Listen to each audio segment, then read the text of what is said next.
So this lecture gives the geometrical applications of differential calculus. In this, first we are going to discuss about what do you mean by curvature of a given curve. Let y equal to f of x be a continuous function.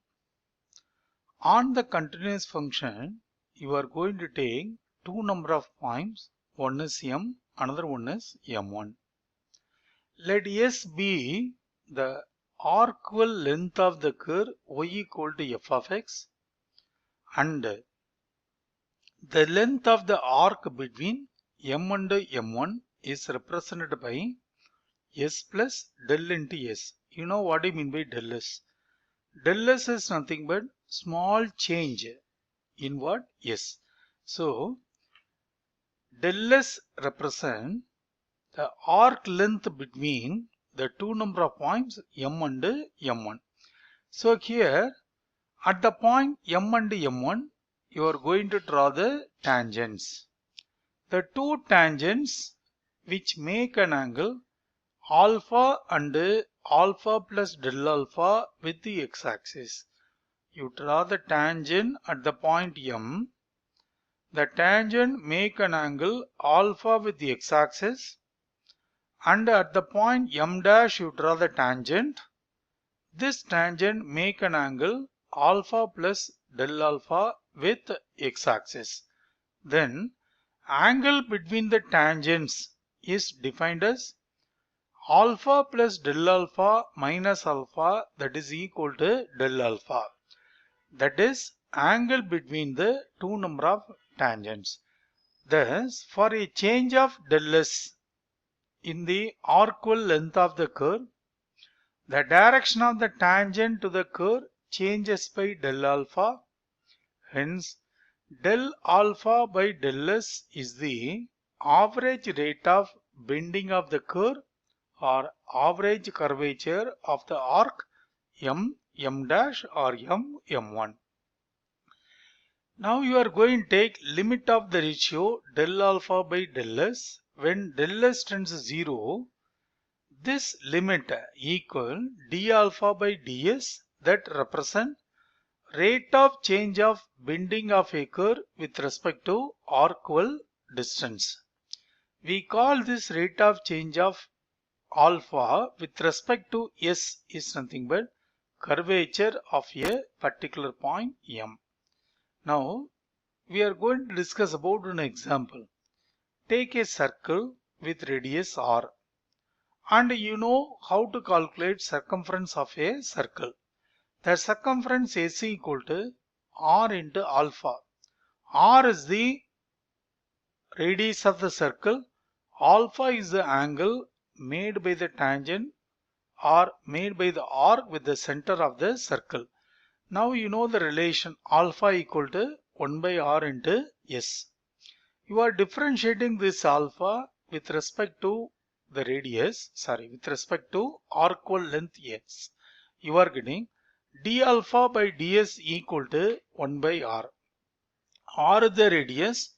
So curvature of a circle of the radius r is given by 1 by r. That is nothing but curvature equal to reciprocal of the radius. Now next we are going to discuss about some formulas, whether the curve is in Cartesian form, polar form and parametric form.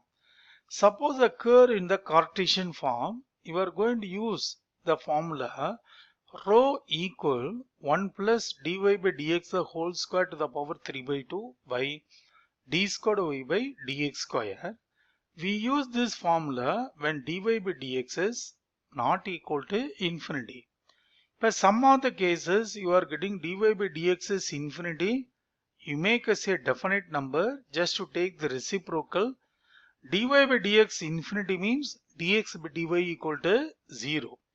Now the formula to calculate the radius of curvature rho is given by 1 plus dx by dy the whole square to the power 3 by 2 by d squared x by dy square if dy by dx is infinity.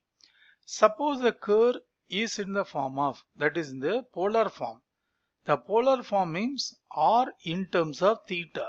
In the case, the radius of curvature rho equal r squared plus r dash square to the power 3 by 2, denominator r squared minus r into r double dash plus 2r dash square.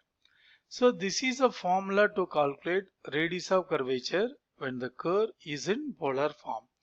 The last one is, suppose our curve are in parametric. You know what are the parametric equation? X and y are in terms of some other variable t. Then you call this x equal to f of t, y equal to g of t as a parametric equation. Suppose you are having the parametric equation, the formula to calculate radius of curvature rho equal x dot square plus y dot square the whole power 3 by 2, denominator x dot into y double dot minus y dot into x double dot. So here x dot is nothing but where x dot, you are differentiating x with respect to t, and y dot is nothing but dy by dt x double dot, second derivative of x, d squared x by dt square, y double dot equal d squared y by dt squared. And in this polar form, you know, r dash represent dr by d theta and r double dash equal to d squared r by d theta square. So use this formula, we are going to solve some problem. How to calculate radius of curvature of a given curve. So in the next lecture, we solve some problem to calculate radius of curvature.